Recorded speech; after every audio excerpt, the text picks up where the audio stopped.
Baik, Assalamualaikum warahmatullahi wabarakatuh.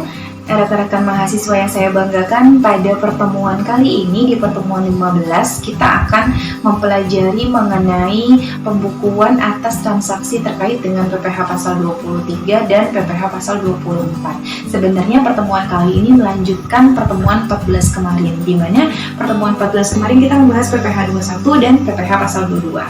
Sekarang di pertemuan 15 kita melanjutkan dengan membahas PPh pasal 23 dan PPh pasal 24. Oke, kita mulai dengan bagaimana sih melakukan pencatatan yang benar atas transaksi-transaksi yang ada komponen PPh pasal 23-nya.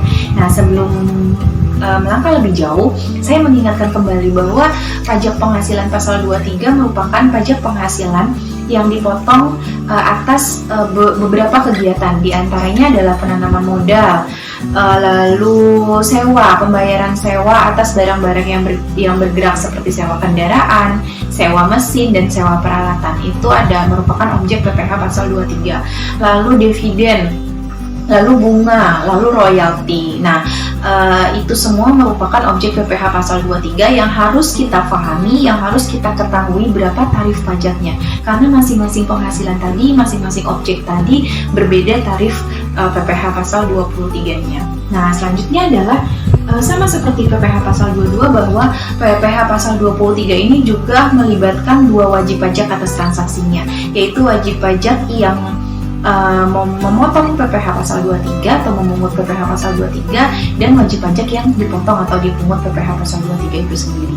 Nah, untuk memberikan gambaran yang lebih jelas terkait PPh pasal 23, saya akan memberikan ilustrasi seperti ini. Misalnya PTA memberikan atau membayar imbalan jasa kepada PTB senilai 35 juta misalnya. Nah, berarti di sini PTA yang memberikan penghasilan kepada PTB, atau PTA penerima jasanya, PTB pemberi jasa. Berarti PTA mengeluarkan uang atau memberikan penghasilan, PTB yang menerima penghasilan. Nah, dua sisi wajib pajak tadi memiliki dua kewajiban yang berbeda, sehingga pencatatan transaksinya pun nantinya akan berbeda. Oke, yang pertama harus kita ketahui adalah imbalan jasa itu tarifnya berapa sih?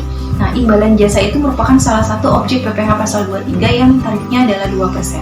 Maka kita harus tahu dulu beban PPh 23-nya berapa. Berarti tinggal 2% kita kalikan dasar pengenaan pajak 35 juta. Berarti beban PPh pasal 23-nya adalah Rp700.000. Maka selanjutnya kita harus melakukan penjurnalan dari sisi penerima penghasilan dan dari sisi pemberi penghasilan. Tadi sudah dijelaskan bahwa pemberi penghasilannya adalah PTA, maka jurnal yang dicatat oleh PTA sebagai pemberi penghasilan adalah beban imbalan jasa, untuk menggambarkan bahwa si PTA ini mengeluarkan biaya atau beban imbalan jasa senilai 35 juta pada sisi debit. Selanjutnya masih pada sisi debit, masih di sisi kreditnya. Di sisi kreditnya, si PTA tadi sebagai pemberi penghasilan mencatat akun utang PPh pasal 23 sebesar Rp700.000. Sama halnya dengan PPh pasal 22, bahwa pemberi penghasilan selalu mencatat utang PPh 23. Karena pemberi penghasilan ini atau pihak yang memotong ini nantinya akan memiliki kewajiban untuk melakukan penyetoran PPh 23 ke kas negara. Selanjutnya di sisi kredit dicatat akun kas, untuk menggambarkan berapa dana yang ia keluarkan atau yang PTA keluarkan untuk membayar imbalan jasa tersebut, sebesar selisihnya antara pembayaran jasa atau beban jasa tadi sama utang PPh pasal 23-nya. Lalu dari sisi penerima penghasilan, ini mencatat kas terlebih dahulu di sisi debit. Kas terlebih dahulu di sisi debit senilai DPP setelah dipotong PPh pasal 23. Lalu masih di sisi debit, penerima penghasilan mencatat pajak atau PPh 23 dibayar di muka. Sekali lagi ini sama dengan PPh pasal 22 yang sebelumnya kita bahas. Sisi penerima penghasilan, karena dia yang dipotong, PPh 23, maka dia yang mencatat PPh pasal 23 dibayar di muka, yang nanti dia akan memiliki hak untuk melakukan kredit pajak PPh pasal 23. Makanya dicatat PPh 23 dibayar di muka sebesar 700.000. Pada sisi kredit dicatat pendapatan imbalan jasa, berarti pendapatan imbalan jasanya sebesar 35 juta. Nah, nanti kas yang dia terima adalah lebih kecil daripada 35 juta tadi karena sudah dipotong PPh pasal 23. Baik, selain pajak penghasilan pasal 23, di pertemuan 15 ini kita juga akan membahas bagaimana sih melakukan pencatatan terkait dengan kredit pajak luar negeri atau PPh pasal 24. Nah, rekan-rekan mahasiswa, kita sudah pernah belajar mengenai PPh pasal 24 pada perpajakan 1.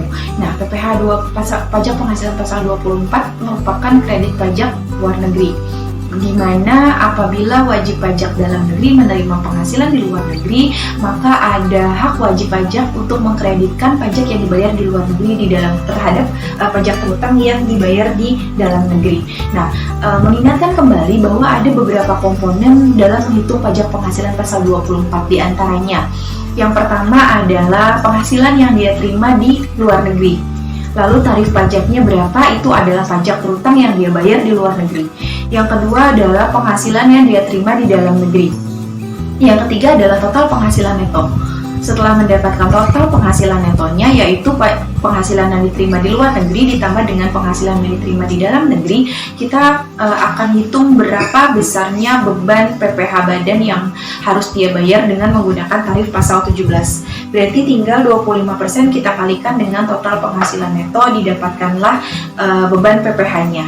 Lalu yang harus kalian ingat juga bahwa di dalam menghitung atau di dalam menentukan kredit pajak luar negeri, kita akan melakukan perhitungan perbandingan antara beban pajak yang dibayar di luar negeri dengan kredit pajak atau PPh terutang yang dibayar di dalam negeri. Nah, angka-angka tersebutlah yang akan kita ambil berapa jumlah angka terkecilnya untuk dapat kita kreditkan dengan pajak terutang di dalam negeri. Nah, yang akan kita fokuskan di sini bukan pada perhitungannya, melainkan bagaimana cara mencatatnya.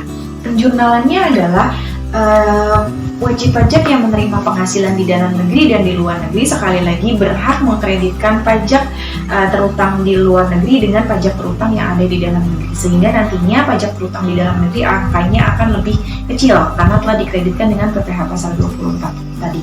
Nah, wajib pajak tersebut harus melakukan pencatatan pada saat ia menerima penghasilan di luar negeri, di mana pencatatan yang dilakukan adalah pada saat ia menerima penghasilan di luar negeri ya, si wajib pajak ini harus mencatat kas, pasti, karena dia menerima penghasilan. Kas ini posisinya di debit. Taruhlah misalnya kasnya 100 juta, posisinya di debit. Ini sekali lagi melakukan penjurnalan atau melakukan pencatatan pada saat dia menerima penghasilan di luar negeri. Selain kas, si wajib pajak tadi juga harus mencatat PPh pasal 24 dibayar di muka. Taruhlah PPh pasal 24 dibayar di mukanya adalah 20 juta misalnya. Ini pada sisi debit.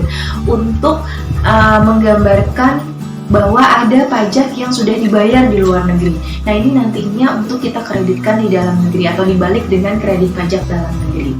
Nah, lalu pada sisi kreditnya kita akan mencatat pendapatan. Pendapatannya itu jenis pendapatannya apa? Kalau pendapatan sewa kita catat pendapatan sewa, pendapatan dividen kita catat pendapatan dividen.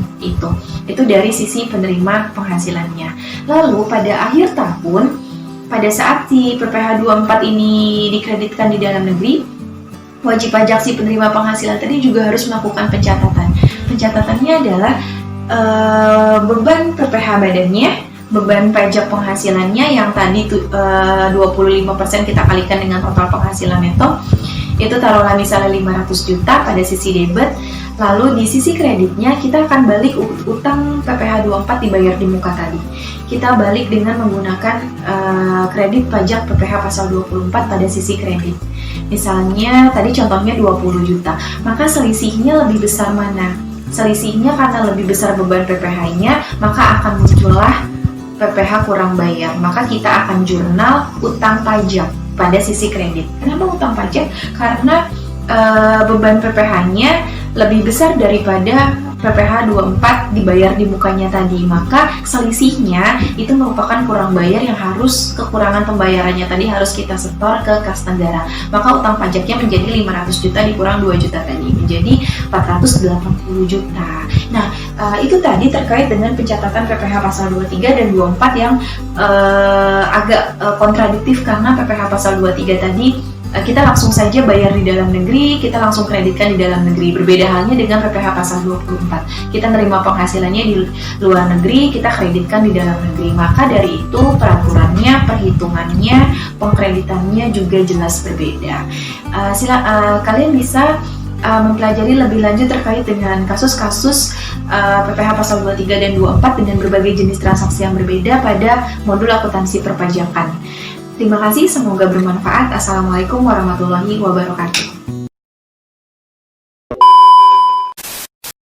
Olha a explosão quando ela bate com a bunda no chão, quando ela mexe com a bunda no chão, quando ela joga com a bunda no chão, quando ela sarra e o bumbum no chão, chão, chão.